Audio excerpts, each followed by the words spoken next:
पार कर सकता है केवल एक कृष्ण का नाम। और हम तो सारा दिन कृष्ण का नाम लेते हैं, तो भी हमें संशय होता है कि क्या हम भव पार हो पाएंगे या नहीं हो पाएंगे, वो लोग प्राप्त होगा या नहीं होगा। तो ऐसा क्यों है? ऐसा इसीलिए है क्योंकि हम साथ साथ नाम अपराध भी करते हैं। एक कृष्ण का शुद्ध नाम हमें भव पार कर सकता है।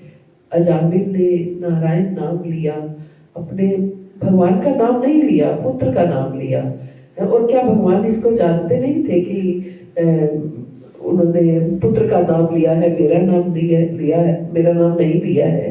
भगवान अच्छे से जानते थे, लेकिन फिर भी उनको भव पार कर दिया।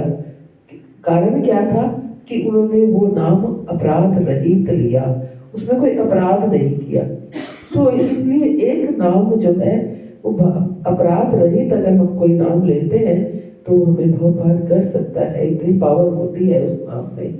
तो इसलिए प्रयास करें कि नाम जो है वो शुद्ध नाम ले।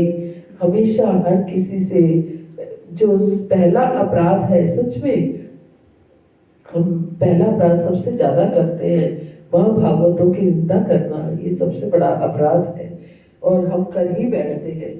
तो इससे हम बच करके चले और गुरु की अवज्ञा करना, उन्हें साधारण मनुष्य समझना, ये भी हम अक्सर कर लेते हैं। और खास तौर से हम जब गुरु के ज्यादा करीब होते हैं तो उन्हें साधारण तरीके से सोचने लगते हैं, हमारी बुद्धि साधारण चलने लगती है, तो तब अपराध होने के चांसेस ज्यादा होते हैं।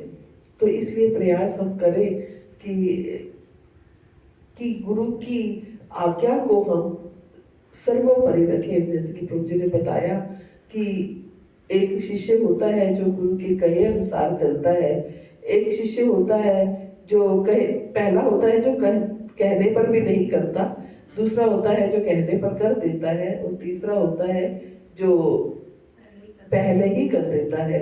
गुरु अभी के सोच कहते नहीं है, बिना कहे कर देता है। तो हमें किस कैटेगरी का शिष्य बनना है, ये हमें सोचना है कि हम क्यों ना प्रयास करें कि आगे से आगे बढ़ करके गुरु की सेवा करें, लेकिन उसके पीछे भावना केवल सेवा की हो, ना कि ये दिखाने की कि गुरु की नजरों में हम अच्छे बन जाएं, हम आगे बढ़ जाएं, हमारे नंबर बढ़ जाएं।